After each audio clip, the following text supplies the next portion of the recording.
Today there are a lot of developments in the direction of Toretsk. Here Ukrainians have moved the 95th Air Assault Brigade to the region to stabilize the situation and deplete Russian forces by conducting rapid counterattacks. The main Russian goal is to straighten out the front line and open up a second axis of advance toward Kostyantynivka, supporting their stagnating assault on Chasiv Yar. To advance toward Kostyantynivka, Russians must first take control of the Ukrainian town of Toretsk, and they have recently started advancing on the fortified city from two sides. However, as Russians have not moved large reserves to the region yet, the two Russian breakthroughs at Pivnichne and Niu-York are unlikely to be planned offensive operations, but rather opportunistic strikes after a failed Ukrainian brigade rotation.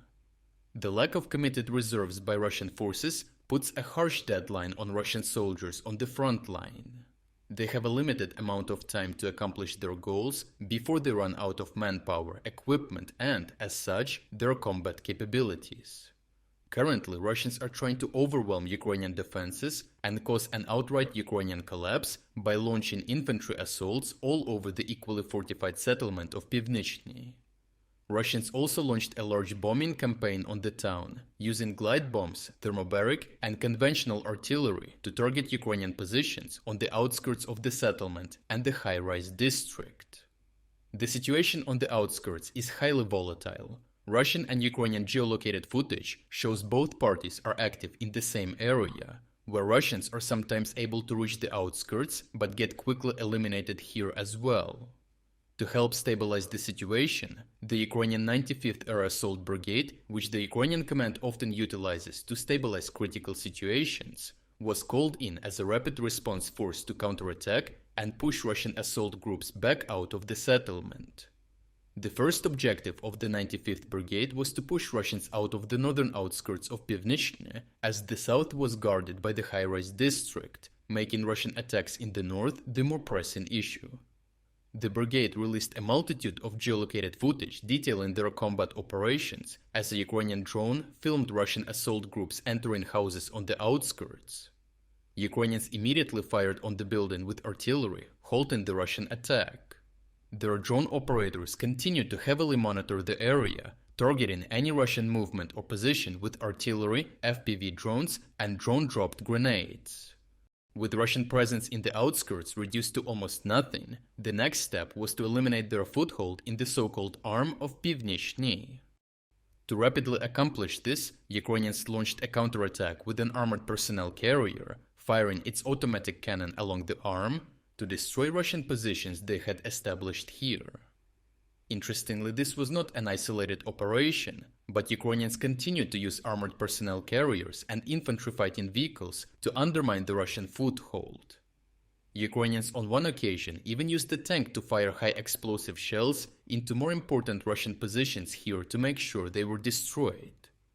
Finally, they engaged a Russian tank providing fire support for Russian units, disabling it before finishing it off with a drone-dropped grenade, resulting in an ammunition cook-off.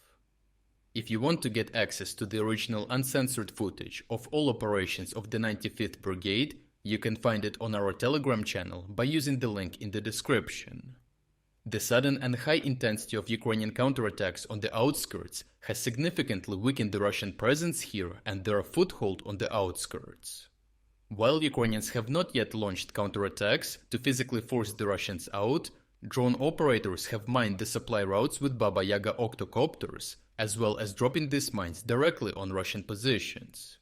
Ukrainians do not just target these supply roads with mines, but have them under FPV drone control as well, targeting any reinforcements with kamikaze strikes. Observation drones also mark these routes, leading Ukrainians to uncover Russian hideouts and engaging them with mortar fire. While Ukrainian counterattacks in the north broke the Russian threat, the situation in the southern part of Pivnichne is more difficult, as Russians focused their bombing and artillery campaign on the Ukrainian high-rise district. An observation drone filmed the extent of the destruction, as Russians resorted to razing any buildings Ukrainians used as a defensive position.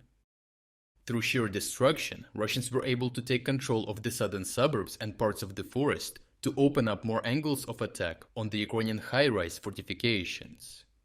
Despite the intense Russian bombing, Ukrainians continued posting videos of fierce urban combat from the apartment buildings. The footage shows Ukrainians engaging Russian soldiers with small arms fire, rifle-mounted and handheld grenade launchers. The uncensored urban combat footage can be found on our Telegram channel as well. Ukrainian fighters also shared footage and images of Russian casualties as they attempted to move closer or into the Ukrainian positions. Geolocated footage also shows that at least one Russian assault group made it to the apartment buildings. Unfortunately for Russians, Ukrainians immediately opened fire on the Russian soldiers with artillery, taking many of them out of commission. Ukrainians then sent a tank to finish the job with high explosive ammunition, destroying what was left of the Russian assault group. Overall, Russians are suffering from a lack of reinforcements in Pivnichne and will soon be unable to sustain their offensive operations. The Ukrainian 95th Air Assault Brigade has been moved to the area and is conducting swift counterattacks in the northern outskirts. This significantly weakens the Russian grip on their foothold and has majorly disrupted their logistics. All the while, Russians focused their bombing campaign on the south, slightly advancing and opening up more angles of attack on the high-rise district. If the Ukrainian 95th is able to wrap up its operations in the north quickly, they will be able to transfer their attention to the south and achieve the same results here. In appreciation of your continued support, I am pleased to announce to you an exclusive sale on our dual flag collection.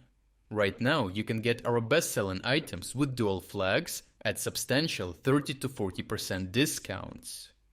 If you would like to show your solidarity with our dual flags and support my work, now is an ideal opportunity to make a purchase. The discounts will end in just 3 days, so check out the link in the description, find the flag of your country, and take advantage of this offer before it expires. I truly appreciate your continued support of my work.